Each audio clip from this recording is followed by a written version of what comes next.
Praise the lord. ఈరోజు దేవుని వాగ్దానము, అందము మోసకరము, సౌందర్యము వ్యర్థము, యెహోవాయందు భయభక్తులు కలిగిన స్త్రీ కొనియాడబడును.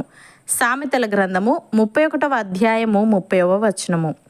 సహోదరి సహోదరులారా, సామెతల గ్రంథంలో యెహోవాయందు భయభక్తులు అనే మాట చాలాసార్లు కనిపిస్తుంది. ఎందుకంటే సొలొమోను యెహోవాయందు భయభక్తులు కలిగి ఉండడం యొక్క ప్రాముఖ్యతను చాలా స్పష్టంగా గ్రహించాడు. అందుకే ఈ మాటను పదే పదే ఉపయోగించాడు. ఇక్కడ అందము మోసకరమని, సౌందర్యము వ్యర్థమని, యెహోవాయందు భయభక్తులు కలిగిన స్త్రీ కొనియాడబడునని అంటున్నాడు. అనగా ఇక్కడ సొలొమోను చెప్తున్న అందం భౌతిక స్వరూపం గురించి. వయసు పెరిగే కొద్దీ ఇది తరిగిపోతుంది. అయితే ఎన్నటికీ తరగని ఒక అందం ఉంది.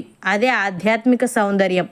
దేవుని యందు భయభక్తులు కలిగి ఉండడం వల్ల ఈ సౌందర్యాన్ని మనం పొందుకోగలం.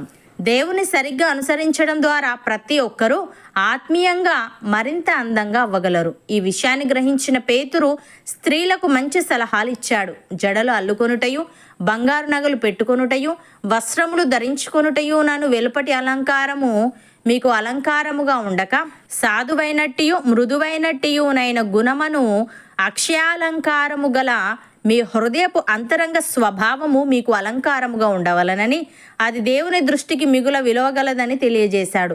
ప్రియులారా, అంతరంగ సౌందర్యానికి మించిన సౌందర్యం ఇంకొకటి లేదు. ఎందుకంటే ఇది ఎప్పుడు వాడిపోనిది. స్త్రీలు ఏ విధంగా అలంకరించుకున్నారు, ఏ బట్టలు ధరించుకున్నారు అన్నది దేవుడు చూస్తాడా? చూసి పట్టించుకుంటాడా అంటే అవుననే వాక్యం సెలవిస్తుంది. కాబట్టి విశ్వాసులైన స్త్రీలు సామాన్యమైన దుస్తులు ధరించి మర్యాదపూర్వకంగా ఉండాలి.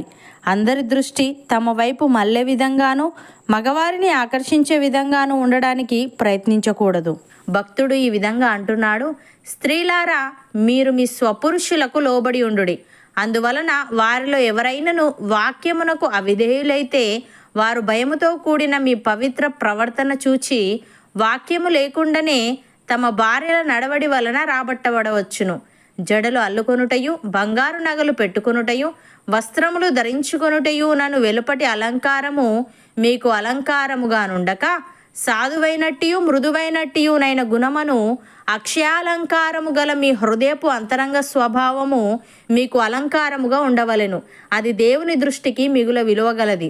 అటువలే పూర్వము దేవుణ్ణి ఆశ్రయించిన పరిశుద్ధ స్త్రీలను తమ స్వపురుషులకు లోబడి ఉండుట చేత తమ్మును తాము అలంకరించుకొనిరి. ఆ ప్రకారము శారా అబ్రహామును యజమానుడని పిలుచుచు అతనికి లోబడి ఉండెను.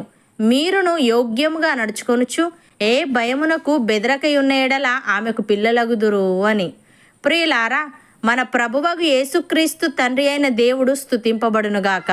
మృతులలో నుండి యేసుక్రీస్తు తిరిగి లేచుట వలన జీవముతో కూడిన నిరీక్షణ మనకు కలుగునట్లు, అనగా అక్షయమైనదియు నిర్మలమైనదియు వాడబారనిదియు నైన స్వాస్థ్యము మనకు కలుగునట్లు ఆయన తన విశేష కనికరము చొప్పున మనలను మరలా జన్మింపజేసెను. కడవరి కాలమందు బయలుపరచబడుటకు సిద్ధముగానున్న రక్షణ మనకు కలుగునట్లు విశ్వాసము ద్వారా దేవుని శక్తి చేత కాపాడబడు మన కొరకు ఆ స్వాస్థ్యము పరలోకమందు భద్రపరచబడి ఉన్నది. ఇందువలన మనము మిక్కిలి ఆనందించుచున్నాము గాని అవసరమును బట్టి నానా విధములైన శోధనల చేత ప్రస్తుతమున కొంచెము కాలము మనకు దుఃఖము కలుగుచున్నది. నశించిపోవు సువర్ణము అగ్ని పరీక్ష వలన శుద్ధపరచబడుచున్నది గదా. దానికంటే అమూల్యమైన మన విశ్వాసము ఈ శోధనల చేత పరీక్షకు నిలిచినదై యేసుక్రీస్తు ప్రత్యక్షమైనప్పుడు మనకు మెప్పును మహిమయు ఘనతయు కలుగుటకు కారణమగును. అపోస్తలుడైన పౌలు కొరింథీయులకు వ్రాస్తూ ఈ విధంగా అంటున్నాడు, మీ చేతనైనను ఏ మనుష్యుని చేతనైనను నేను విమర్శింపబడుట నాకు మిక్కిలి అల్పమైన సంగతి. నన్ను నేనే విమర్శించుకొనను. నా యందు నాకు ఏ దోషమును కానరాదు. అయినను ఇందువలన నీతిమంతుడనుగా ఎంచబడను. నన్ను విమర్శించువాడు ప్రభువే. కాబట్టి సమయము రాకమునుపు, అనగా ప్రభువు వచ్చు వరకు దేనిని గూర్చి తీర్పు తీర్చకుడి. ఆయన అంధకారం మందలి రహస్యములను వెలుగులోనికి తెచ్చి హృదయంలోని ఆలోచనలను బయలుపరుచినప్పుడు ప్రతి వానికిని తగిన మెప్పు దేవుని వలన కలుగును అని. సహోదరి సహోదరులారా, దేవునికి పక్షపాతము లేదు. ధర్మశాస్త్రము లేక పాపము చేసిన వారందరూ ధర్మశాస్త్రము లేకయే నశించెదరు. ధర్మశాస్త్రము కలిగిన వారై పాపము చేసిన వారందరూ ధర్మశాస్త్రానుసారముగా తీర్పు నొందుదురు. ధర్మశాస్త్రము వినువారు దేవుని దృష్టికి నీతిమంతులు కారు గాని ధర్మశాస్త్రమును అనుసరించి ప్రవర్తించు వారే నీతిమంతులుగా ఎంచబడుదురు. అవును అన్నవారు నాతో పాటు ప్రార్థనలో ఏకీభవించండి.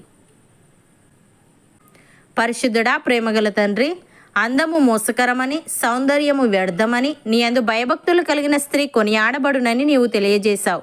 తండ్రి, నీకు స్తుతులు. దేవా, మేము నీ యందు భయభక్తులు కలిగి నిన్ను అనుసరిస్తూ ఆత్మీయంగా మరింత అందంగా అగుటకు సహాయము దయచేయమని, వెలుపటి అలంకారము మాకు అలంకారముగా ఉండక సాధువైనట్టు మృదువైనట్టునైన గుణమును అక్షయ అలంకారము గల మా హృదయపు అంతరంగ స్వభావము మాకు అలంకారముగా ఉండుటకు కృపచూపమని, నీవు ప్రత్యక్షమైనప్పుడు మెప్పును మహిమను ఘనతను పొందుకునే భాగ్యం మాలో ప్రతి ఒక్కరికి నీ దయచేయమని యేసుక్రీస్తు నామమున ప్రార్థిస్తున్నాము తండ్రి. ఆమెన్.